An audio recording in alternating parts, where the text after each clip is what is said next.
Welcome back, Patriots. Welcome to Sons of Liberty 1773. This is indeed where men and women from around the world gather in defense of liberty. I'm your host, Bill Bailey. Welcome to the channel if you're just tuning in. So it looks like Russia's massive new military offensive is started or is full on. I suspect they're starting it and they're moving forward with it.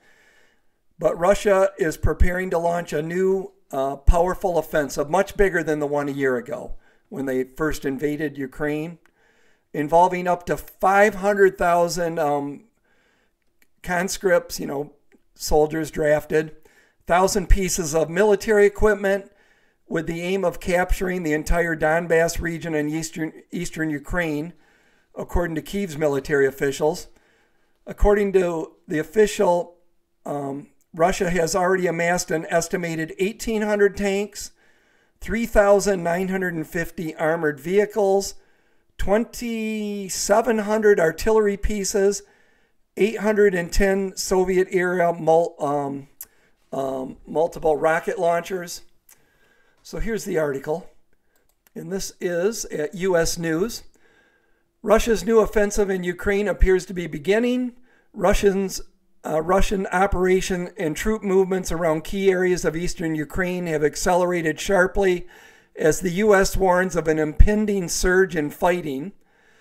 A massive Russian offensive in Ukraine that Western officials have anticipated for weeks will begin shortly, according to a series of factors that have emerged or may even have already begun.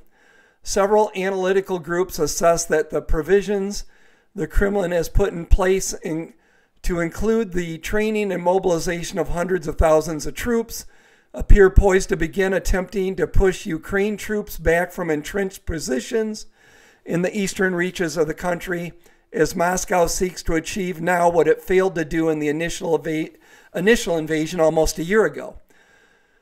The Independent Institute for the Study of War, which has fastidiously tracked Russian military movements since its invasion on February 24 of 2022, believes the pace of Moscow's operations over the past week has accelerated in western Luhansk, one of the territories that compose the Donbass region that was first invaded in 2014. Citing open source reporting of new skirmishes along the front line, the Institute assesses those forces appear to be making marginal advances in that region, particularly on the border with the Kharkiv Oblast, home of, I'm sorry, I'm botching that, I know it, home to Ukraine's second largest city. Russia now appears to be committing more of the forces that it has held in reserve since the highly controversial military draft that President Vladimir Putin ordered last fall, which failed at the time to change the string of embarrassing and strategic Russian defeats on the battlefield in Ukraine.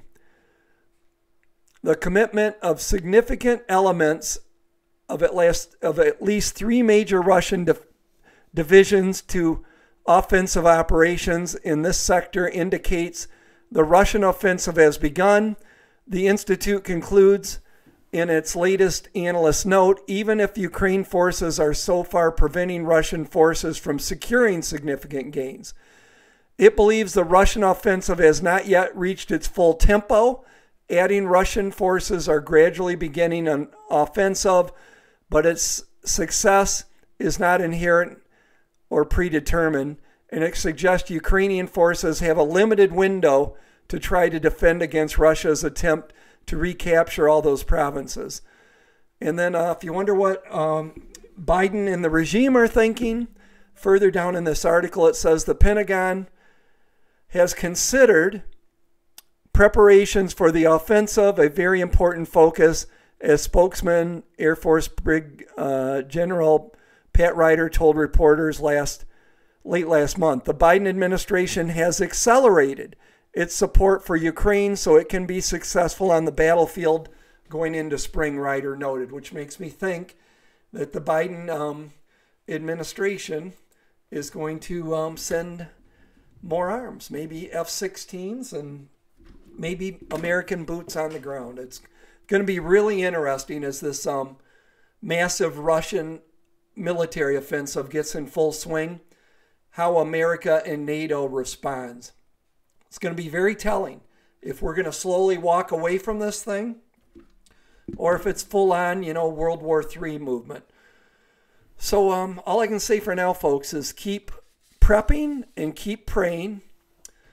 Hope you have a wonderful weekend. And that's it. We got to make the best of what it is. See you in the next video. Goodbye.